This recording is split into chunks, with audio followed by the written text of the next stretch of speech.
Mise au point du secrétariat général de la SENCO sur les propos du vice-premier ministre Jean-Pierre Bemba à l'endroit de l'Église catholique en République démocratique du Congo.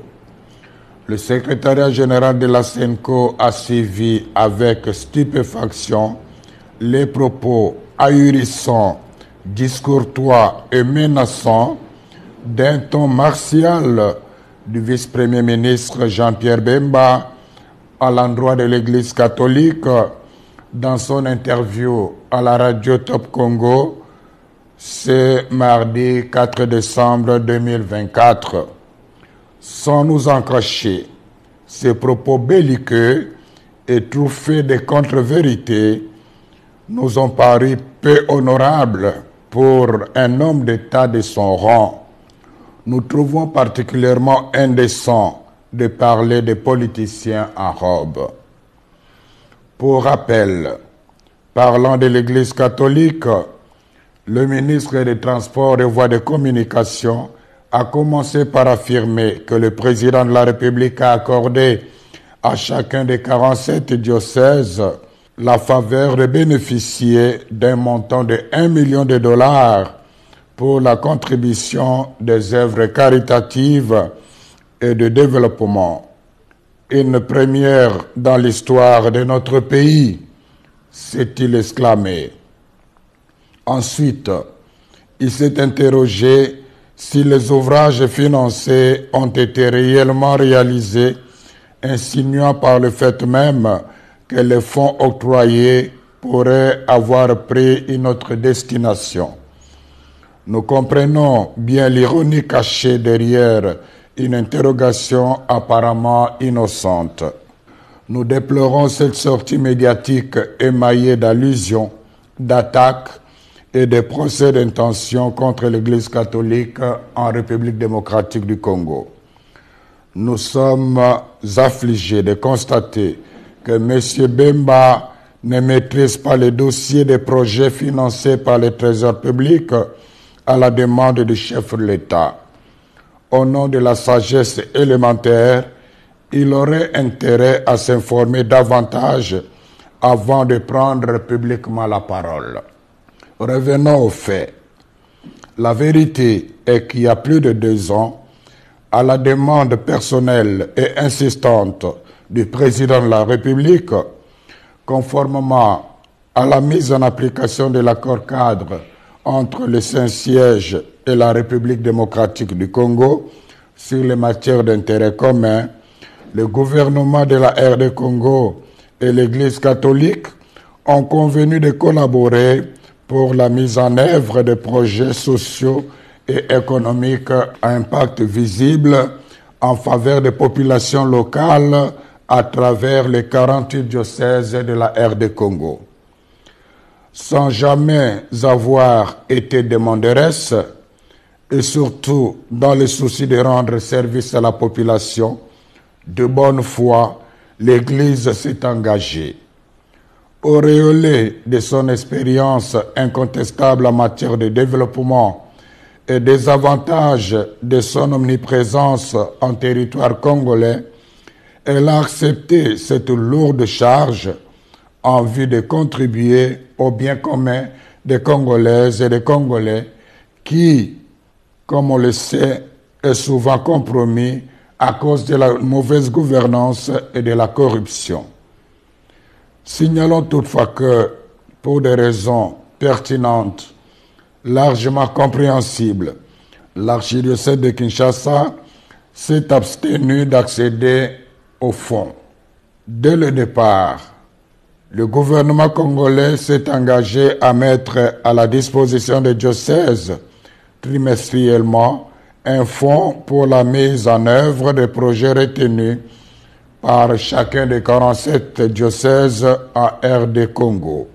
Pour des raisons de trésorerie, il n'a malheureusement pas respecté l'échéance, mais il n'a pas renoncé aux engagements pris.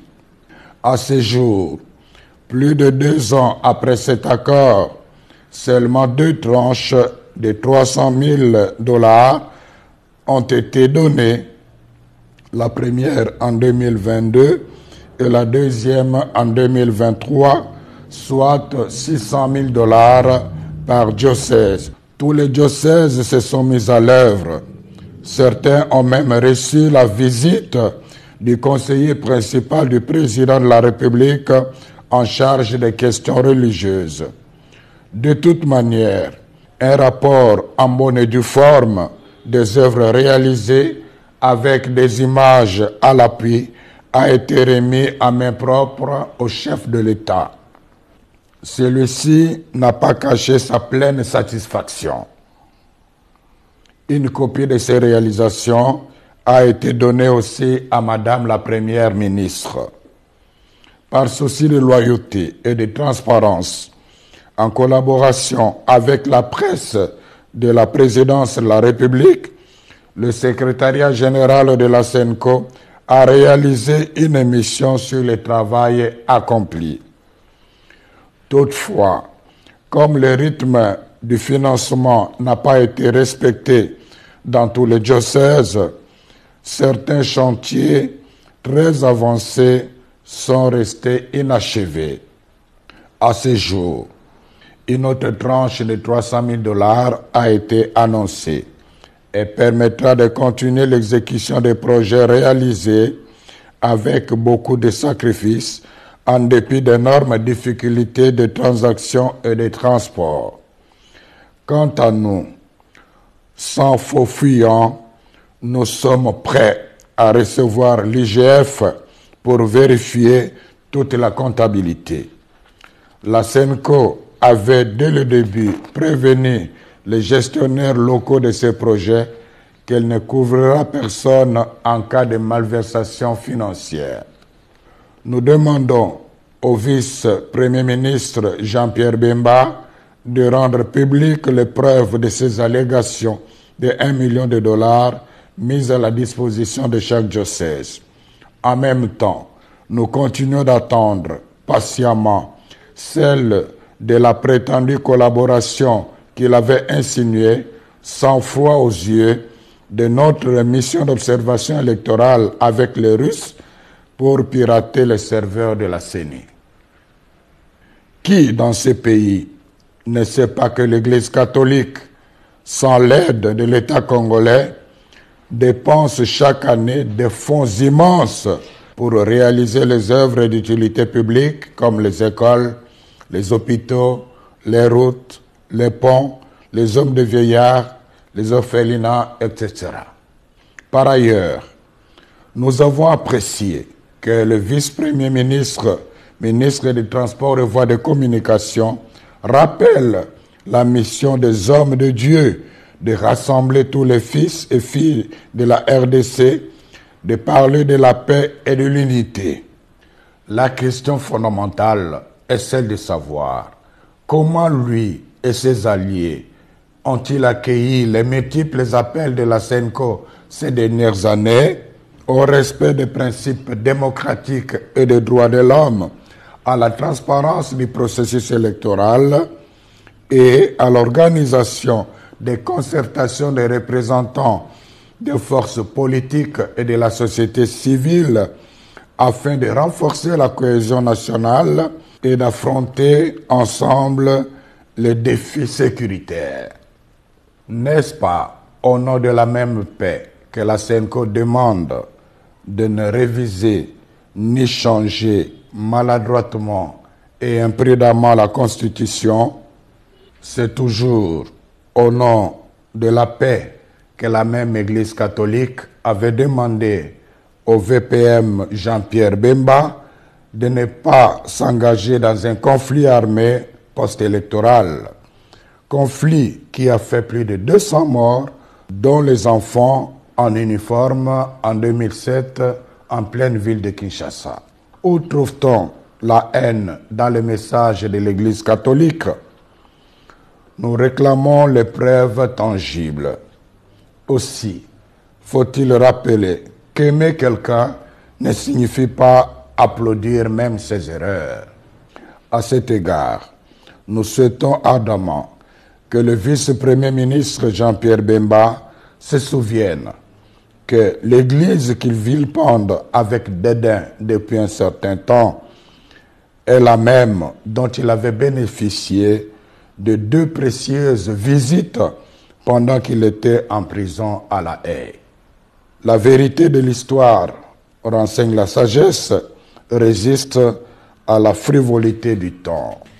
La SENCO remercie les gouvernants, particulièrement le président de la République, d'avoir fait confiance à l'Église catholique en demandant au gouvernement de lui octroyer les moyens financiers lui permettant de réaliser les œuvres sociales à impact visible jusque dans les coins les plus reculés du pays.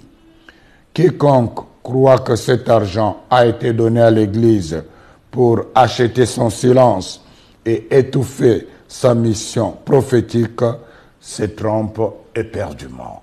C'est le lieu de rappeler au ministre des Transports et Voies de Communication ces sages paroles de Confucius, à savoir: si l'homme a 2 oreilles et une bouche, c'est pour écouter 2 fois plus qu'il ne parle. Puisse le Seigneur bénir notre pays et son peuple. Je vous remercie.